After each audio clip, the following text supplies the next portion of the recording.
It's seeing is believing, or hearing is believing. I think, like many other people, I didn't know much about domestic abuse. Die Stiefschwester von Prinz William und Prinz Harry steht zwar nicht so sehr im Blickpunkt der Medien wie ihre berühmten Geschwister, aber sie machte Schlagzeilen. Als sie ein ehemaliges Calvin Klein Model heiratete. Laura Lopez wurde geboren, als Camilla mit Andrew Parker Bowles verheiratet war. Überraschenderweise wurde ihre Abstammung bis vor kurzem nie in Frage gestellt. Jüngsten Gerüchten zufolge hat ein DNA-Test beunruhigende Informationen über Lauras wahren Vater ans Licht gebracht. Laura soll aufgrund dieser Enthüllungen die Beziehungen zu ihrer Familie abgebrochen haben, sodass sich viele Menschen fragen, was diese Informationen bedeuten. Was genau haben die DNA-Tests ergeben? Wie hat sich dieses Ergebnis auf Lauras Beziehung zu ihrer Familie und zum königlichen Kreis ausgewirkt? Begleiten Sie uns, wenn wir Laura Lopez sich entwickelnde Geschichte und die überraschenden DNA-Ergebnisse, die das Interesse der Öffentlichkeit geweckt haben, untersuchen. Die schockierende Entdeckung. Laura Lopez ging Anfang des Jahres zu einer vermeintlich einfachen ärztlichen Untersuchung, wie aus einem vor nicht allzu langer Zeit veröffentlichten Bericht hervorgeht. Nach dem Auftreten bestimmter Symptome empfahl ihr Arzt, sie sicherheitshalber einem umfassenden Gentest zu unterziehen. Damit sollten verborgene Gesundheitsprobleme aufgedeckt werden. Insbesondere bösartige Erkrankungen, von denen sie annahm, dass sie in ihrer Familie häufig vorkommen. Die Ergebnisse brachten jedoch etwas, womit niemand gerechnet hatte. Laura erhielt zusätzliche Informationen, die nicht ganz mit dem typischen Gesundheitsbericht übereinstimmten. Ihre DNA-Ergebnisse wiesen erhebliche Diskrepanzen auf, die durch den Test entdeckt wurden. Auf mehreren Websites wird darauf hingewiesen, dass die DNA-Beweise Andrew Parker Bowles möglicherweise nicht als biologischen Vater von Laura Lopez bestätigen. Die Informationen dieser Quellen deuten darauf hin, dass Tom Parker Bowles, von dem angenommen wird, dass er Lauras Bruder ist, nicht derselbe Vater wie Laura ist. Das Labor vermutete zunächst, dass es sich um eine Verwechslung der Proben handeln könnte und riet zu einem neuen Test. Andererseits war die Realität von weitaus größerer Bedeutung. Der Mann, der behauptet hatte, Lauras Vater zu sein, Andrew Parker Bowles, war nicht ihr biologischer Vater. Laura unterzog sich weiteren geheimen Tests in einer anderen Einrichtung, um Antworten zu finden, und die Ergebnisse dieser Tests bestätigten die Ergebnisse der ersten Tests. Aufgrund dieser beunruhigenden Erkenntnis begann Laura, die Geschichte ihrer Familie und die Verbindungen, die ihre Mutter vor ihrer Geburt hatte, zu erforschen, was zur Entdeckung neuer Fakten über ihre Identität geführt haben könnte. In den Jahren vor der Geburt ihrer Tochter hatte sich Laura nie wirklich mit den Einzelheiten des persönlichen Lebens ihrer Mutter befasst. Als sie jedoch die Wahrheit über ihre DNA erfuhr, begann sie, die Ereignisse der Vergangenheit aus einer anderen Perspektive zu betrachten. Sie erfuhr, dass sie im Januar 1978 geboren wurde, was darauf hindeutet, dass ihre Schwangerschaft etwa im Frühjahr 1977 stattgefunden haben muss. Dieser Zeitpunkt war entscheidend. Obwohl sowohl Camilla als auch Prinz Charles zu diesem Zeitpunkt noch mit anderen Personen verheiratet waren, fiel dieser Zeitpunkt mit dem Beginn von Camillas Beziehung zu Prinz Charles zusammen. Die überraschende Enthüllung wirft jedoch die Möglichkeit auf, dass Charles zu diesem Zeitpunkt tatsächlich ihr biologischer Vater ist. Bitte schauen Sie weiter, um mehr darüber zu erfahren. Die wahre Geschichte von Laura Lopez. Laura Rose Parker Bowles hieß mit vollem Namen Laura Lopez und wurde am 1. Januar 1978 in Swindon in der Grafschaft Wiltshire in England geboren. Sie wurde ohne Komplikationen geboren. Die Tatsache, dass sie geboren wurde, fällt in eine Zeit, in der ihre Familie ein zurückgezogenes Leben führte, weit entfernt vom königlichen Rampenlicht, das viele Jahre später aufkommen sollte. Je mehr man jedoch über ihre Familiengeschichte erfährt, desto verständlicher wird ihre Geschichte.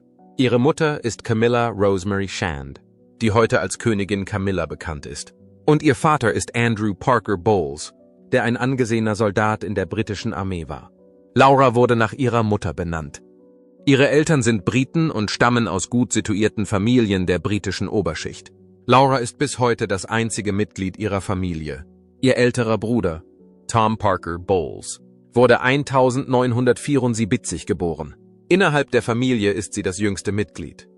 Ihre Familie kann auf eine lange Geschichte zurückblicken, die sowohl Verbindungen zum britischen Adel als auch alte Bräuche umfasst, bei denen Dienst, Ansehen und Freundschaft einen hohen Stellenwert hatten. Doch obwohl ihre Eltern einflussreichen gesellschaftlichen Kreisen angehörten, war Lauras frühes Leben von einem hohen Maß an Ruhe und Privatsphäre geprägt. Fernab von der Hektik Londons verbrachte sie den größten Teil ihrer Kindheit in der ländlichen Gegend von Wiltshire. Sie verbrachte ihre prägenden Jahre in der Natur und betrieb in ihrer Jugend verschiedene Outdoor-Sportarten, darunter Reiten. Außerdem lernte sie die friedlichen Zusammenkünfte ihrer Familie und die unkomplizierten Freuden des Lebens auf dem Land zu schätzen. Als es für Laura an der Zeit war, ihre formale Ausbildung zu beginnen, besuchte sie eine private Grundschule. Obwohl nicht viel über die Schule bekannt ist, die sie besuchte, ist allgemein bekannt, dass sie in diesen Jahren ein frühes Interesse an Kunst und Geschichte entwickelte. Anschließend besuchte Laura die Sekundarschule St. Mary's Shaftesbury, einem katholischen Mädcheninternat in der Grafschaft Dorset in England. Neben ihren Interessen im Klassenzimmer nahm sie an außerschulischen Aktivitäten wie dem Theater teil und schloss sich anderen Schulgruppen an. Danach setzte sie ihre Ausbildung an der Oxford Brookes University fort, wo sie Marketing und die Geschichte der zeitgenössischen Kunst studierte. Während dieser Zeit entwickelte Laura Eigenschaften, die sie von anderen Menschen abhoben, als sie jünger war. Obwohl ihre Familie über königliche Verbindungen verfügte, war sie fest entschlossen, ihr eigenes Leben zu leben und nicht zuzulassen, dass diese Verbindungen zur Grundlage ihrer Identität wurden. Außerdem lernte Laura über ihre sozialen Kontakte Harry Lopes kennen, den Mann, den sie später heiraten sollte. Durch gemeinsame Freunde lernten sie sich Anfang der 2000er Jahre kennen. Als Enkel eines Barons und als jemand, der als Model gearbeitet hatte, bevor er Wirtschaftsprüfer wurde, hatte Harry einen ähnlichen Hintergrund wie sie selbst. Es war ein natürliches Ereignis, dass sie sich trafen und sie entdeckten sofort, dass sie viele Gemeinsamkeiten hatten, unter anderem die Leidenschaft, ein ruhiges Leben zu führen. Andererseits wurde ihre Bindung mit der Zeit immer stärker. Mit gegenseitiger Unterstützung im Berufs- und Privatleben gingen Laura und Harry einige Jahre lang zusammen und unterstützten sich gegenseitig. Sie wurden bei vielen gesellschaftlichen Anlässen zusammengesehen. Da sie im Laufe ihrer Beziehung eine tiefe Verbundenheit entwickelt hatten, beschlossen sie, nach mehreren Jahren Beziehung zu heiraten. Die Hochzeit fand in der St. Cyriacs Church in Lecoq, Wiltshire, am 6. Mai 2006 statt, und sowohl Laura als auch Harry waren anwesend.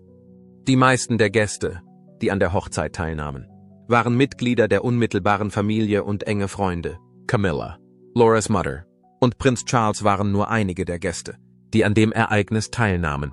Außerdem gründeten Laura und Harry nicht lange nach ihrer Hochzeit eine Familie. Gemeinsam sind sie Eltern von 3 Kindern. 2008 kam ihre Tochter Eliza Lopes zur Welt. Gus und Louis Lopes, die eineiige Zwillinge sind, wurden im Jahr 2009 geboren. Laura Lopes hat nicht nur ein wunderschönes Haus gebaut und 3 Kinder großgezogen, sondern sich auch einen erstaunlichen Beruf geschaffen. Wir wollen mehr über ihre Karriere erfahren. Laura Lopes' Karriere. Als Laura Lopes ihr Berufsleben begann, konzentrierte sie sich auf die moderne Kunst.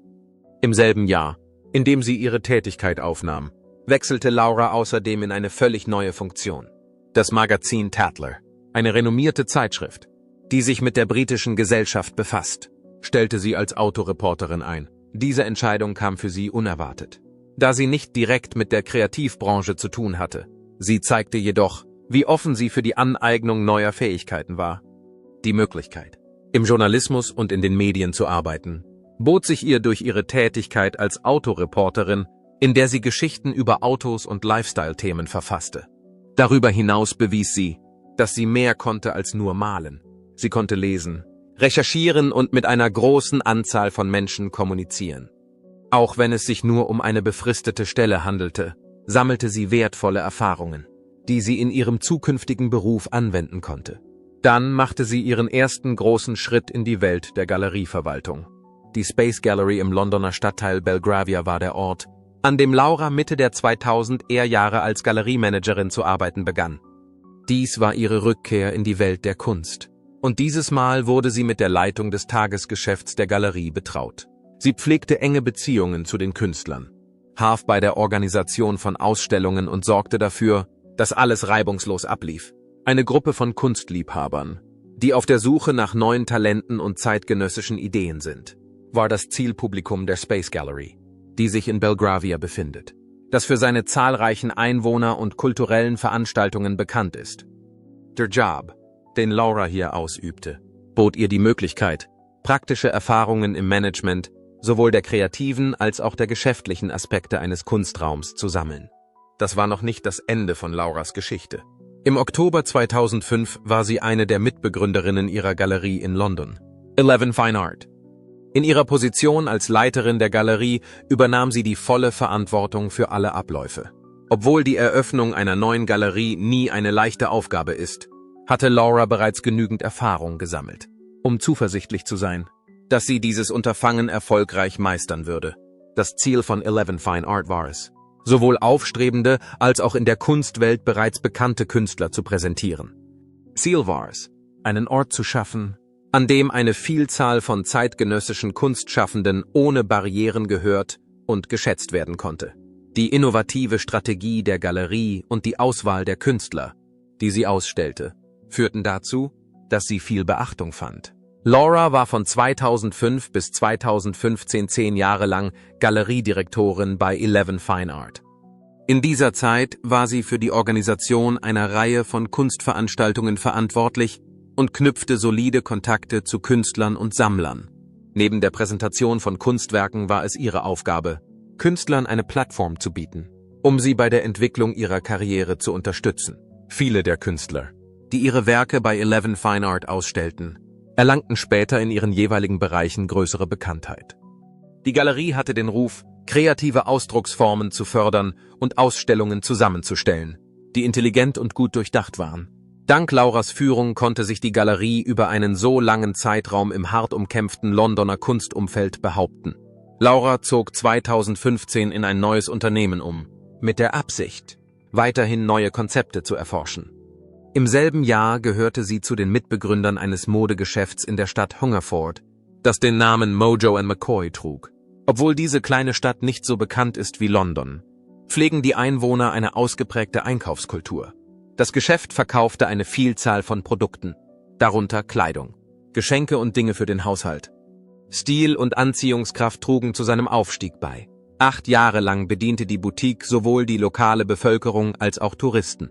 Das Geschäft wurde jedoch im Jahr 2023 geschlossen, womit diese besondere Geschichte zu Ende ging. Laura hat einmal mehr bewiesen, dass sie in der Lage ist, ein Unternehmen in jeder kreativen Disziplin zu führen, auch wenn es ein Schritt außerhalb der Kunstbranche war. Lauras Rückkehr in die Welt der Kunst erfolgte mit einem neuen Projekt, das sie einige Jahre nach der Gründung von Mojo & McCoy begann. The Source War, der Titel der Ausstellung, die sie 2017 in Zusammenarbeit mit der Royal Drawing School organisierte. In der Ausstellung, die in Ford Farm in Wiltshire stattfand, lag der Schwerpunkt auf der anhaltenden Bedeutung der Zeichnung als Bestandteil der zeitgenössischen Kunst.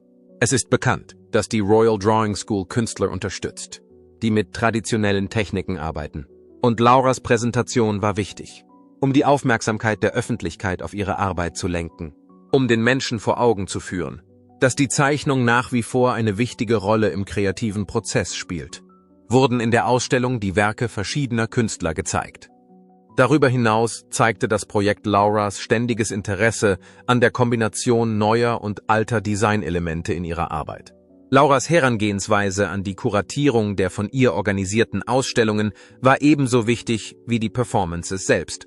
Im Laufe ihrer Karriere wurde sie als Förderin von Künstlern bekannt. In ihrem kuratorischen Ansatz verband sie häufig aktuelle Konzepte und Ideen mit traditionelleren Fertigkeiten wie Skizzieren und Malen. Mit diesem Ansatz verband sie historische Kunstpraktiken mit zeitgenössischen sozialen und kreativen Themen. Sie tat mehr, als nur Kunstwerke an den Wänden zu platzieren. Durch die Art und Weise, wie sie ihre Ausstellungen plante, vermittelte sie Erzählungen. Ihre Ausstellungen waren stets darauf ausgerichtet, den Betrachter zum Innehalten und Nachdenken anzuregen. Ganz gleich, ob sie eher realistisch oder abstrakt waren. In der Kunst wurde ihr Werk durch die Art und Weise, wie sie ein Gleichgewicht zwischen Vergangenheit und Gegenwart herstellte, bekannt. Neben der Leitung von Kunstgeschäften und Ausstellungen war Laura auch in der Kunstwelt aktiv. Sie beteiligte sich an der Organisation von Seminaren, hielt Vorträge und unterstützte Initiativen, die darauf abzielten, die Menschen über Kunst aufzuklären. Dabei ging es ihr nicht darum, aus dem Verkauf von Kunst Profit zu schlagen, sondern vielmehr um die Förderung von Kreativität und Bildung. Sie arbeitete mit Bildungseinrichtungen, Wohlfahrtsverbänden und Kunstorganisationen zusammen, um Menschen aller Altersgruppen die Möglichkeit zu geben, sich auszudrücken. Obwohl ihre Position eher hinter den Kulissen angesiedelt war, trug sie zur Entwicklung einer robusten Gemeinschaft rund um die Kunst bei. Aus diesen Initiativen wurde deutlich, dass ihre Leidenschaft für die Kunst nicht nur ein berufliches Interesse war, sondern etwas, das sie mit anderen Menschen teilen wollte. Trotz der Zeit, die verstrichen ist Laura immer noch aktiv in der Welt der Kunst tätig, obwohl sie nicht mehr für Mojo & McCoy oder 11 Fine Art verantwortlich ist. Arbeitet sie weiterhin an der Kuratierung von Projekten und der Unterstützung von kreativen Veranstaltungen. Ihr Schwerpunkt liegt nach wie vor auf der Schaffung von Räumen, in denen sich Künstler entfalten können und in denen wichtige Ausstellungen einem breiten Publikum zugänglich gemacht werden können. Dank ihrer langjährigen Erfahrung ist sie in der Kunstwelt, insbesondere im Vereinigten Königreich, zu einer angesehenen Persönlichkeit geworden. Laura Lopez hat mit ihrer Arbeit viel bewirkt, auch wenn sie nicht oft im Rampenlicht steht. Laura Lopez hat seit ihrer Kindheit einen konsequenten Weg eingeschlagen. Es war ihre Fähigkeit, Kommerz und Kreativität sowie moderne Kunst und Tradition zu vereinen. Obwohl sie die Tochter von Königin Camilla ist, hat Laura ihren Erfolg durch ihre eigenen Entscheidungen und Bemühungen erreicht. Trotzdem sind viele Menschen von den aktuellen Spekulationen über Lauras DNA völlig überrascht. Das liegt vor allem daran, dass Camillas Geburt zu einem bestimmten Zeitpunkt stattfand und dass ihre Beziehung zu Prinz Charles, dem heutigen König Charles III, weithin bekannt ist. Ist es möglich, dass Lauras Erzählung unveröffentlichte Informationen enthält? Werfen wir einen kurzen Blick zurück auf Camillas komplizierte Beziehungen sowohl zu Prinz Charles als auch zu Andrew Parker Bowles, damit wir die Ursprünge dieser Anschuldigungen besser verstehen können. Die umstrittene Beziehung von Königin Camilla. Obwohl Andrew Parker Bowles nicht Camillas erster Freund war, war er eine ihrer ersten und wichtigsten Beziehungen, bevor sie ihn heiratete. Diese Behauptung steht im Gegensatz zu der weit verbreiteten Auffassung, dass er Camillas erster Freund war. Es war bekannt, dass Camilla, die damals noch Camilla Shand hieß, in den 1960er Jahren in der Londoner Oberschicht verkehrte, bevor sie mit Andrew Parker Bowles zusammenkam. Wie für ihr soziales Umfeld typisch, soll sie vor ihrer Beziehung mit Andrew einige Liebhaber gehabt haben. Zu diesen Liebhabern gehörten junge Adlige und Offiziere des Militärs. Andererseits schienen die meisten dieser frühen Kontakte informell oder flüchtig zu sein, und sie wurden nicht ordnungsgemäß dokumentiert. Sie führten ihre Romanze über mehrere Jahre hinweg mit Unterbrechungen fort und heirateten schließlich 1973.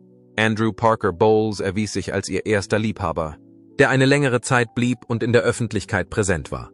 Alles begann auf einer Party, auf der sich die beiden durch gemeinsame Freunde kennenlernten. Beide waren jung und galten als Mitglieder der gleichen wohlhabenden und gut vernetzten Clique in London. Partys, Polospielchen und Familientreffen waren häufig die Anlässe, bei denen die gleichen Personen zusammenkamen. Als Camilla und Andrew sich schließlich trafen und miteinander zu plaudern begannen, war das keine Überraschung. Obwohl ihre erste Begegnung unauffällig war, markierte sie den Beginn einer Geschichte, die sich über viele Jahre hinweg entfalten sollte.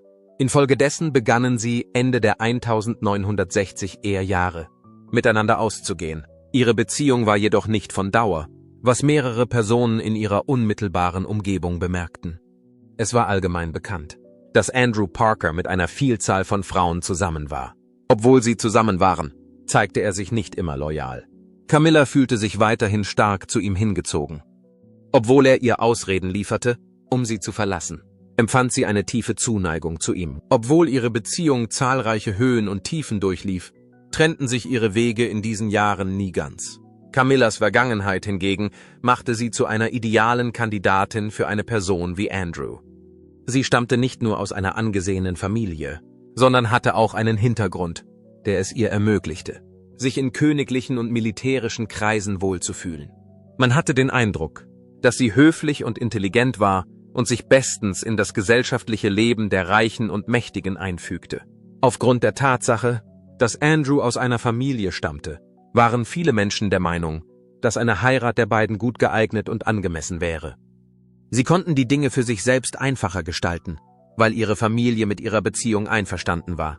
Das Verhalten von Andrew hingegen machte Camilla das Leben schwer. Während ihrer Beziehung hatte er weiterhin sexuelle Kontakte mit anderen Frauen. Prinzessin Anne, die Tochter von Königin Elizabeth, war eine der Frauen, mit denen er eine romantische Beziehung hatte. Andrew war Catholic, und die königlichen Regeln verboten Ehen zwischen Katholiken, so dass er und Prinzessin Anne nicht heiraten konnten. Sein enger Kontakt zu Anne schadete jedoch Camilla, wodurch die Beziehung der beiden noch problematischer wurde. Camilla fühlte sich unsicher, was ihre gemeinsame Zukunft betraf, da Andrew nicht die Initiative ergriff, um ihr einen Antrag zu machen. 1970 lernte Camilla bei einem Poloturnier Prinz Charles kennen. Freunde waren es, die sie zusammenbrachten, und in kürzester Zeit waren sie dicke Freunde. Camillas Sinn für Humor, ihre Selbstsicherheit und die Art, wie sie ihm ein Gefühl der Ruhe vermittelte, waren alles Dinge, die Prinz Charles an ihr schätzte. Zwischen den beiden entwickelte sich eine Liebesbeziehung, die für kurze Zeit ernsthaft zu sein schien. Aber nicht lange nach ihrer ersten Begegnung wurde Charles gezwungen, der königlichen Marine beizutreten. Und er war für längere Zeit abwesend. Nachdem Charles nicht mehr in ihrem Leben ist, kehrt Camilla zum zweiten Mal zu Andrew zurück. Was dann geschah, war für alle eine Überraschung. Anfang 1973 machte Andrew Camilla seinen lang erwarteten Heiratsantrag. Nach einer Zeit, in der ihre Beziehung von Unsicherheit geprägt war, brachte der Heiratsantrag Ordnung in ihre Geschichte. Die Tatsache, dass Prinz Charles Camilla keinen Heiratsantrag machte, war einer der Gründe dafür, dass viele Menschen annahmen, sie habe in die Heirat mit Andrew eingewilligt. Die Tatsache, dass Andrew sich nun zu ihr bekannte, kam, nachdem Charles sie ohne eine definierte Zukunft zurückgelassen hatte. Ihre Verwandten und Freunde, die seit langem davon ausgingen, dass sie irgendwann zusammenkommen würden, waren überglücklich, als sie von ihrer Verlobung erfuhren. Am 4. Juli 1973 heirateten Camilla und Andrew in der Guards Chapel in den Wellington Barracks in London. Die Hochzeit war ein monumentales Ereignis, an dem zahlreiche hochrangige Gäste, darunter Mitglieder der königlichen Familie wie Prinzessin Anne, teilnahmen. Dieses Ereignis war eines der wichtigsten gesellschaftlichen Ereignisse des Jahres. In den Augen der breiten Öffentlichkeit schien es der ideale Abschluss einer langen Romanze zu sein. Für diejenigen, die zum engeren Kreis der beiden gehörten, war die Heirat eine logische Entscheidung, die zwei Familien zusammenführte, die bereits sehr gut miteinander verbunden waren. Im Laufe der folgenden Jahre wurden Camilla und Andrew ein Ehepaar und gründeten ihre Familie. Tom Parker Bowles, das einzige Kind des Paares, wurde im Jahr 1974 geboren. Laura Parker, die Tochter des Paares. Während Camilla sich auf ihre neue Rolle als Ehefrau beim Militär einstellte, verfolgte Andrew seine Karriere bei der britischen Armee durch seinen Militärdienst. Hinter verschlossenen Türen eskalierten die Dinge jedoch weiter.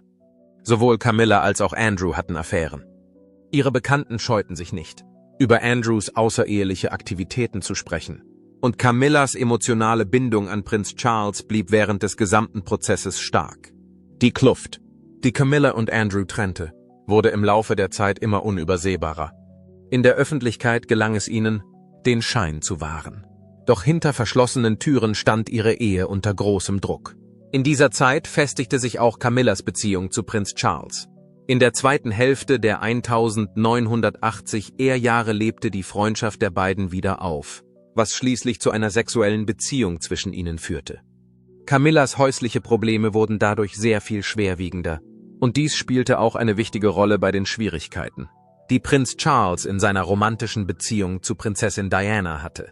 Die Fortsetzung von Camillas Beziehung zu Charles wurde schließlich zu einem der bedeutendsten Skandale, in die die königliche Familie in der heutigen Zeit verwickelt ist. Schließlich beschlossen Camilla und Andrew 1994 sich zu trennen.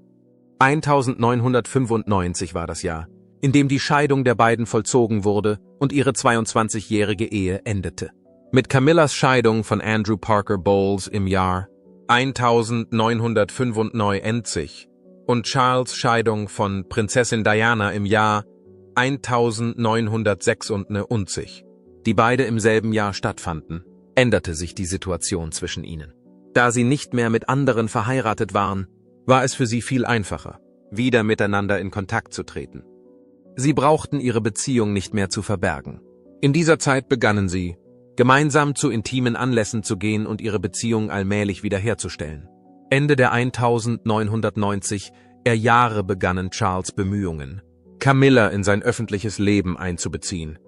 Anfangs traten sie bei wichtigen Ereignissen nicht gemeinsam in der Öffentlichkeit auf.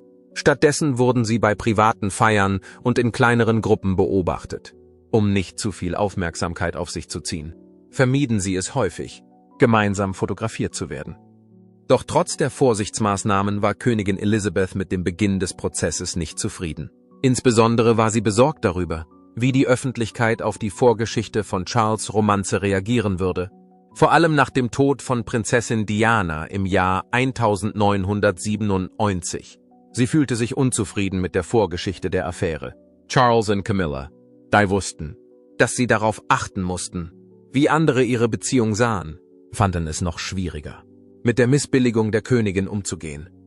Trotzdem unternahmen sie große Anstrengungen, um die öffentliche Wahrnehmung zu ändern. Das Team entwickelte einen Plan, um Camillas Ruf in Charles' Namen zu verbessern. Sie trat nicht oft in der Öffentlichkeit auf, und wenn doch, dann hielt sie ihre Auftritte unkompliziert. Anstatt als Quelle von Kontroversen zu gelten, wollten sie, dass Camilla in der Öffentlichkeit als jemand wahrgenommen wird, der hingebungsvoll und nett ist. Im Jahr 2003 war es dann nicht mehr möglich, die Vertraulichkeit der Beziehung zu wahren. In dieser Zeit begann das Zusammenleben von Charles und Camilla in Clarence House, der Residenz von Charles in London. Diese Aktion zeigte allen, auch der königlichen Familie, dass sie es mit ihren Absichten ernst meinten. Das Zusammenleben war ein wichtiger Schritt in diesem Prozess, auch wenn es einige Zeit dauerte. Bis die Menschen Camilla als Teil von Charles' Leben akzeptierten, trug das Zusammenleben dazu bei, ihre Beziehung normaler erscheinen zu lassen und die Menschen daran zu gewöhnen, sie in dieser Rolle zu sehen. In den folgenden Tagen, am 10. Februar 2005, gaben Charles und Camilla ihre Verlobung bekannt. Charles überreichte ihr einen Diamantring, den seine Großmutter, Königin Elizabeth, auch bekannt als Königinmutter, getragen hatte. Am 9. April 2005 tauschten sie das Eheversprechen aus und wurden Mann und Frau. Sie entschieden sich gegen eine groß angelegte königliche Hochzeit und stattdessen für eine intimere standesamtliche Zeremonie in der Windsor Guildhall. Zu einem späteren Zeitpunkt gingen sie in die St. George's Chapel, um einen religiösen Segen zu erhalten. Berichten zufolge nahmen Königin Elizabeth und Prinz Philipp nicht an der standesamtlichen Trauung teil, wohl aber an der Segnung, die nach Beginn der Zeremonie stattfand. Die Tatsache, dass sie bei der Segnung anwesend waren, zeugte von einer ruhigen, aber unmissverständlichen Akzeptanz der Ehe, auch wenn sie nicht mit einer großen Feier begangen wurde. Bei der Einweihung wurde sie zur Herzogin von Cornwall ernannt. Diese Wahl wurde zu Ehren Dianas getroffen, die diesen Titel schon vorher trug und immer noch von vielen geliebt wurde. Diese Wahl wurde zu Ehren Dianas getroffen, die diesen Titel zuvor trug und noch immer von vielen Menschen geliebt wurde. Außerdem wurde spekuliert, dass Camilla eher als Prinzessin Konsort denn als Königin bezeichnet werden würde, wenn Charles König würde. Diese Spekulationen gab es zu der Zeit, als die beiden heirateten. Ursprünglich sollte mit dieser Vorgehensweise die Bevölkerung nicht beunruhigt werden. Sie wurde jedoch später geändert. Charles und Camilla hingegen hatten in dieser Zeit keine gemeinsamen Kinder. Aus ihrer Ehe mit Andrew Parker Bowles brachte Camilla 2 Kinder zur Welt: Tom Parker Bowles und Laura Lopes. Diana war bereits die Mutter von Prinz William und Prinz Harry, als Charles dort war. Charles pflegte eine positive Beziehung zu Camillas Kindern, und viele Jahre lang hielten sie ihr Familienleben relativ diskret. In jüngster Zeit wurden jedoch Behauptungen laut, die darauf hindeuten, dass Charles ihr biologischer Vater sein könnte. Es ist möglich, dass dies darauf zurückzuführen ist, dass er seine Beziehung zu Camilla zur gleichen Zeit begann, als Laura geboren wurde. Trotz dieser Behauptungen gibt es keine Bestätigung für den Vorfall, und sowohl Königin Camilla als auch Laura haben sich zu diesem Thema in Schweigen gehüllt. Letzten Endes wird nur die Zeit zeigen, ob diese Theorien der Realität entsprechen oder nicht. Jetzt fragen wir Sie, sollte Königin Camilla sich öffentlich zu diesen Gerüchten äußern, oder hat sie ein Recht darauf, den privaten Schmerz ihrer Familie aus dem Rampenlicht zu halten? Teilen Sie uns Ihre Meinung mit, Ihre Meinung zählt. Und wenn diese Geschichte Sie schockiert hat, dann lieben Sie dieses Video, abonnieren Sie es für weitere, wahre, königliche Enthüllungen und tippen Sie auf die Benachrichtigungsglocke, damit Sie nichts verpassen, was der Palast Ihnen nicht zeigen will. Vielen Dank fürs Zuschauen und denken Sie daran, in der königlichen Welt hallen selbst die leisesten Geheimnisse über Generationen nach.